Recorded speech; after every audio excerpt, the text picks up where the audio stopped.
আমাদের হাদি যে জীবন দিয়ে কোটি কোটি হাদি বানিয়ে রেখে গেছে। হাদির হত্যাকাণ্ডের বিচার যারা হত্যা করেছে তারাই যখন ক্ষমতার দণ্ডমুণ্ডের মালিক, তারা বিচার করবে কোনোদিন? তাহলে তোমরা বিচার কেন করছো না? তোমরাই খুন করেছো। বিচার যাদের হাতে তারাই যখন বিচার করে না, বুঝতে হবে খুনি তারাই, তোমরাই খুন করেছো। তো তোমরা মনে করো না অ্যাপস্টাইন দ্বীপের, ট্রাম্পের, বিল গেটসের, তারপরে ওই যে বিজ্ঞানী কি নাম না, স্টিফেন হকিং, তারপরে বড় বড় বিশ্ব নায়কদের সব কাহিনী বেরিয়ে আসছে, আর বাংলাদেশে তোমরা লুকিয়ে রাখবা? আল্লাহু মুখরিজুম মা কুনতুম তাকতুমুন, যা লুকাবা আল্লাহ বের করবে নেই। বিশেষ করে হত্যাকাণ্ড, চাচারা যে মারছে ভাতিজায় বনি ইসরায়েলের, তার মেয়েকে বিয়ে করার জন্য প্রস্তাব দিছে, বাবাই কবুল করে না, বাবারে মাইরা দিছে। এখন কেউ তো জানে কে মারলো। আল্লাহকে আমি তো বের করব, তুই মেরেছিস তো আমি তোরে বের করব।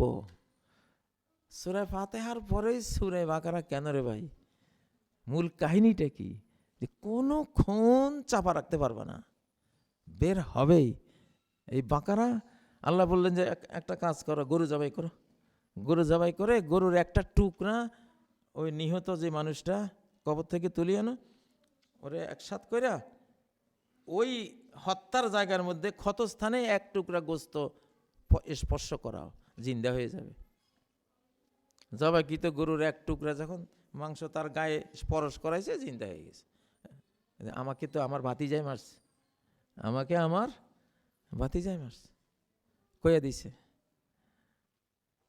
এই যুগে তো ওই ফিলারেও কথা কয়, গাছে কথা কয়, এই যুগে প্লাস্টিকে কথা কয়, লোহায় কথা কয়, ফিঙ্গার প্রিন্টে কথা কয়। খুনি খুঁজে পাও না?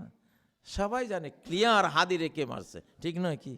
সবাই আমরা জানি কে মারছে। তো বিচার কেন করো না? তোমার নিজের হাতে যে রঞ্জিত হাদি হত্যায় তোমাকে বের করা হবেই ইনশাআল্লাহ। তুমি বাঁচতে পারবা না, এটা বাঁচার যুগ না, তোমাকে বের হতেই হবে। এটা সূরা বাকারার যুগ, সূরা বাকারা ইন অ্যাকশন, সূরা বাকারা অ্যাকশনে আছে। তো অ্যাপস্টাইন দ্বীপ থেকে মেয়েকে রান্না করে খেয়ে ফেলছে, সেটা বাইর হয়েছে কিনা? তাও কত লক্ষ পাতা? 30 লক্ষ পাতা, মানে এটা মহাপ্রলয়। 30 লক্ষ পাতা, তার দ্বীপ, চারদিকে সমুদ্র, কঠিন ব্যারিকেডের মধ্যে সব পৃথিবীর বড় বড় নেতারা, যারা পারমাণবিক শক্তি, যা সুপার পাওয়ারেরা, তাদেরটা গোপন থাকে না। মিয়া তুমি কোন ফল না তাসকা, তোমারটা গোপন থাকবো?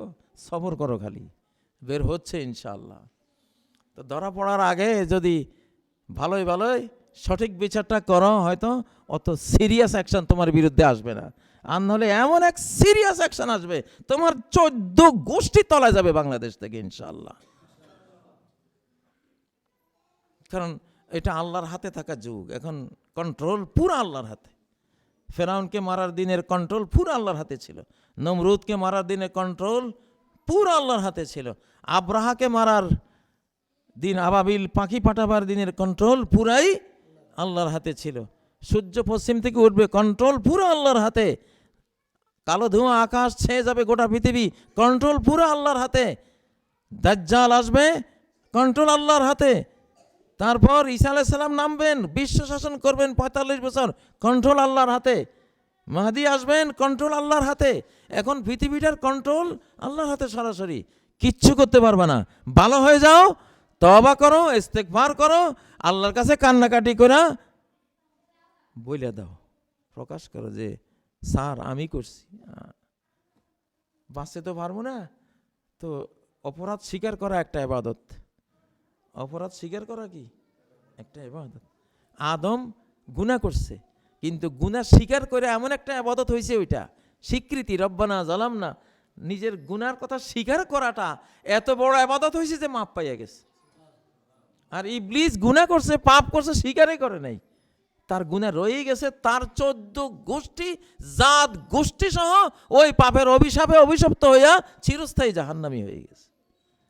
অতএব পাপ করলে, স্বীকার করলে বাঁচার একটা উপায় থাকে, স্বীকার না করলে আর বাঁচার উপায় থাকে না। স্বীকার টিকার কইরা প্রকাশ হইয়া যাও, বিচার আচার ঠিকভাবে করো, বইলা দিলাম তোমাদের ভালো চাইয়া দেখি। বাঁচতে পারবা না, বাঁচার আর সময় নেই। বিশ্ব মোড়ল্লা বাঁচতে পারে না, তুমি কি বাঁচবা? হাতে গেল রসাতল, ছাগি বলে কত জল। বাঁচতে পারবা না। আল্লাহ তাআলা আমাদেরকে সত্য বোঝার তৌফিক দিন। এই সমাগত সত্য যুগকে স্টাডি করে বুঝিয়ে সত্যের দিকে হাওয়া ছুটছে, আমিও সত্যের দিকেই ছুটবো ইনশাআল্লাহ। গোটা জাতি ছুটবে, গোটা বিশ্ব ছুটবে এই দিকে। আল্লাহ তাআলা তৌফিক দিন।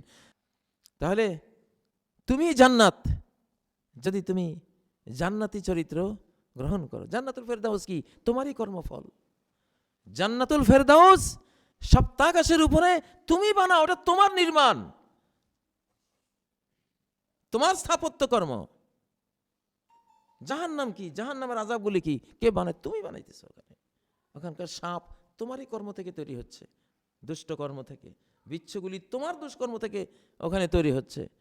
তোমার কুফরি বেঈমানি পাপাচার থেকে কবরের বিষধর ৯৯টা সাপ, যাদের এক বিন্দু বিষ পৃথিবীতে আসলে সারা পৃথিবীর মানুষ মরে শেষ হয়ে যাবে। ওটা তোমার কর্ম, তুমি বানাচ্ছ এগুলি। সব ভালোর গোড়া তুমি, মন্দেরও গোড়া তুমি। অতএব মানুষকে বুঝতে হবে, ভাবতে হবে যে আমার কি হওয়া উচিত। তুমি চাইলে একটা গাধা হও, তুমি কোরআন পড়বে না, নবীদের শিক্ষা শিখবে না, যদি খ্রিস্টানদের শিক্ষা শিখবে, তুমি একটা হেমার। কামাসালিল হিমারি ইয়াহমিলু আসফারা। এই শিক্ষিত মানুষগুলি কামাসালিল হেমার, হেমারের মতন, গাধার মতন। গাধা, গাধার পিঠে যদি এক লাইব্রেরি কিতাব বই তুলে দাও, সে কিতাব নিয়ে যাইতেছে, কিন্তু ভিতরে কি আছে কিছু বুঝতেছে। তোমারও যে আমি কোরআন দিলাম, কোরআন তো তোমার ঘরে ঘরে রাখা আছে, কিন্তু কোরআনে কি আছে তুমি বুঝো? তো তুমি একটা হেমার। অথবা তোমার আমি কোরআনের বুঝও দিছি, কিন্তু দুনিয়ার কয়টা পয়সার লোভে তুমি কোরআনের আয়াত বাদ দিয়া পয়সার পিছে ছুটছো। তুমি একটা কুত্তা। কুত্তা আমি বানাইছি কেন? তুমি কুত্তা, কুত্তা হইতে পারো তুমি, তোমার এত যোগ্যতা, তুমি শুকর হইতে পারো। শুকর হইছে, বনি ইসরায়েলের একদলকে আল্লাহ শুকর বানাই দিছে। তোমার এত যোগ্যতা, মন্দ হইলে চূড়ান্ত মন্দ হইতে পারো, ইবলিস তোমার সাগরিদ হয়ে যাবে, এতটা মন্দ হইতে পারো। বনি ইসরায়েলের একদলকে আমি বানর বানাইছি, জঙ্গলের বানর দেখে তোমরা আশ্চর্য হয়, তুমি যে আরো কত বড় বানর। অ্যাপস্টাইন ফাইলে কি করেছে বিশ্ব বানরেরা? তরুণী মেয়েদেরকে, অল্প বয়স্ক মেয়েদেরকে দর্শন করে, জবাই করে খেয়ে ফেলছে মেয়েগুলিরে। পিচাস, তোমার মতো পিচাস, মানুষ পিচাস হলে এর চেয়ে বড় পিচাস আর কিছু হয়? পান্তাভাত পচলে কোনো ব্যাপার না, পান্তাভাত পচলে হালকা একটু গন্ধ হয়। দুধ পচলে, মানুষের গোস্ত, লাশ পচলে ধারে পাশে যাওয়া যায়? ভালো জিনিস পচলে পচার মধ্যে এক নম্বর হয় সে, আবার সে ভালো হইলে ভালোর মধ্যে এক নম্বর হয়। তাহলে এই পৃথিবীর যত মন্দ আছে, যত ভালো আছে, আল্লাহ বুঝাচ্ছেন এই পৃথিবীতে ফেরেশতা আছে, তুমি চাইলে ফেরেশতা হইতে পারো, ফেরেশতার চেয়ে আরো উত্তম হতে পারো। আল মাহিরু বিল কোরআনে মা'আস সাফারাতিল কিরামিল বারারা।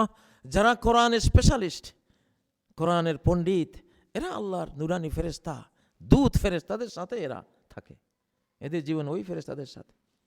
তুমি চাইলে তুমি জিবরাইল আলাইহিস সালামকেও পার হয়ে যেতে পারো মর্যাদার মধ্যে, গুণাগুণের মধ্যে, গুণাবলীর মধ্যে। মুহাম্মদ সাল্লাল্লাহু আলাইহি সাল্লাম একজন মানুষই তো ছিলেন, কুল সৃষ্টি জগতের সেরা, সেরা হয়েছেন। তাহলে মানুষ যত ভালো এক্সাম্পল পৃথিবীতে সেটাও মানুষ, যত খারাপ এক্সাম্পল সেটাও মানুষ। খারাপও হতে পারে, সে ভালো হতে পারে, ভালো হতে পারে। আল্লাহ তাআলা, পাখিরা কত ভালো, পাখি আকাশে ওড়ে, পাখির মন এক ঝাঁক ওড়ে, কোনোদিন ঝগড়া নাই, ওরা একসাথে খায়, একসাথে ঘুমায়। পাখির মন। পাখির এই বিশাল জগৎ বানিয়ে রেখেছেন কেন? তোমাকে দেখাচ্ছেন যে তুমি এই পাখির মতো হতে পারো। আদতেই তুমি একটা পাখি। তুমি যখন ঘুমাও, তোমার প্রাণ পাখিটা যদি তুমি মুমিন হও, তোমার প্রাণ পাখিটা ঝাপটা মেরে চোখের পলক পড়ার আগে 7 আসমান পেরিয়ে আরশের নিচে চলে যায়। তাহলে তুমি পাখি হও, পাখির মতো হও, হিংসামুক্ত হও, একটা মহামানব হও। আল্লাহ তাআলা তোমার জন্য এক্সাম্পলগুলো সেট করে রেখেছেন। এই জন্য মানুষ আসলে বুঝতে হবে, আমি এই জগতের বস, আমি সর্বনিকৃষ্ট হওয়ারও যোগ্যতা রাখি, আবার সর্বোৎকৃষ্ট হওয়ারও আমি যোগ্যতা রাখি। আমি ফেরেশতাকে ছাড়িয়ে যেতে পারি, আবার পশুকেও ছাড়িয়ে যেতে পারি।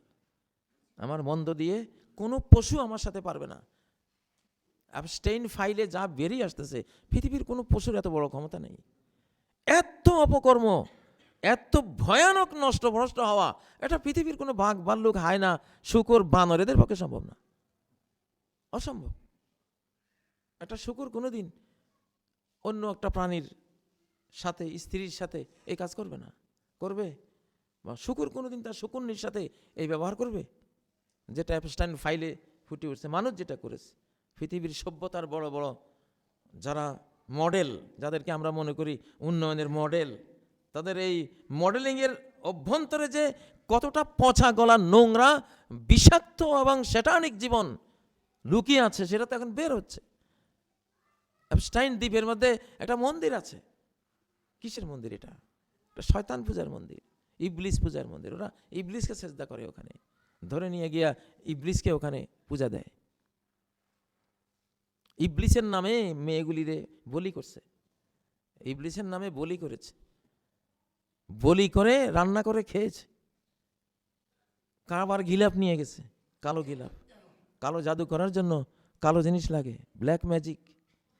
গোটা পৃথিবীর বর্তমান 2024-এর আগের যে পৃথিবী ছিল, বেঈমান পৃথিবী, বেঈমানি সভ্যতা, শয়তানি সংস্কৃতি, কালচার যা ছিল, উলঙ্গপনা, মদ, গাঁজা, জুয়া, সুদ, পাপাচারের যে সাইক্লোন বইয়ে দিয়েছে সারা বিশ্ব জুড়ে, যেই সেন্ট্রাল কমান্ড থেকে এটা করা হয়েছে, তোর মধ্যে অ্যাপস্টাইন দ্বীপ হলো অন্যতম একটা সেন্ট্রাল কমান্ড পোস্ট। ওইটা ওখান থেকে করেছে। এরকম আরো বহু আছে পৃথিবীতে। আপনারা মনে করেন না যে বাংলাদেশে অ্যাপস্টাইন চরিত্রের লোকেরা নাই? হাজার হাজার লোক আছে বাংলাদেশে। এরাও মেয়েদেরকে জবাই করে, ধর্ষণ করে, রান্না করে খাওয়ার মতো রুচি রাখে। এরাই তো যখন 18 বছরের নিচে কোনো মেয়ের বিয়ে হলে শিয়ালের মতো হই হই হুক্কা হুয়া শুরু করে দেয়। এদের চরিত্র একই তো। এরা ওদেরই উম্মত, ওরা এদের পয়গাম্বর, আর এরা হলো ওদের উম্মত। এখন এই ফাইলটা কেন বের করে দেওয়া হয়েছে? এই জন্য বের করা হয়েছে যে মন্দ জিনিস দেখলে মানুষ সেই মন্দের প্রতি আকৃষ্ট হয়, তারা ওই রকম করে। এই জন্য কোরআনে, ইসলামে চোর ধরা পড়লে সাক্ষী হও, বলে দাও। ডাকাত ধরা পড়েছে, ধরিয়ে দাও, সাক্ষী হও। মদখোর ধরা পড়েছে, বলে দাও। কিন্তু ধর্ষণ, জিনা বা বিচারের বিষয় ধরা পড়েছে, এটা যদ্দূর পারো লুকায় রাখে, বইল না, এটা বইল না। এটা না বলে যদি ধরা না পড়ে, বাস লুকাই রাখো, এটা বইল না। এটা নবী সাল্লাল্লাহু আলাইহি সাল্লামের সারা জীবনের স্টাইল, তার রাষ্ট্রীয় স্টাইল, আইন ছিল যে ধর্ষণ ইত্যাদি এই লোভনীয় পাপের কোনো কাহিনী হলে ওটা ধামাচাপা দাও, প্রকাশ করতে যেও না। এটা প্রকাশ করলে একটার দেখে আরো 1 কোটি লোক আকৃষ্ট হবে এই কাজ করার জন্য। এখন অ্যাপস্টাইন ফাইলটা এইভাবে খুলে দিছে কেন? আরো কয়েক কোটি বানাবে ওরা এই চরিত্রের মানুষ। এইরকম রুচির মানুষ বানাই ফেলছে গত 100 বছরে। পাগলারে বলে সাঁকো নাড়িস না, পাগলা বলে এই তো মনে করাই দিলি, মনে করাই দিলি। ভয়াবহ। এই জন্য আপনাদের নারী জাতিকে, মেয়ে জাতিকে ফুল ইসলামিক আদলে গড়ে তোলেন। ওই বেঈমানদের হাতে দেবেন না, ওই অ্যাপস্টাইন চরিত্রের পিচাস শিয়ালদের হাতে দেবেন না। ওদের সভ্যতার যারা প্রেমিক, আশেক, ওদের সভ্যতার যারা মজনু, এদের হাতে মেয়েদেরকে দেবেন না। অ্যাপস্টাইন চরিত্রের লোকের কোনো অভাব নাই আমাদের এই বাংলাদেশেও, পৃথিবীতে অভাব নাই। ওরা জেনে বুঝে এই ফাইলগুলি 30 লক্ষ পাতা, 30 লক্ষ পাতায় লেখা সেই কাহিনীগুলো, এগুলো বিশ্বব্যাপী ছড়াই বললে গোটা পৃথিবীটা অ্যাপস্টাইন দ্বীপ হয়ে যাবে।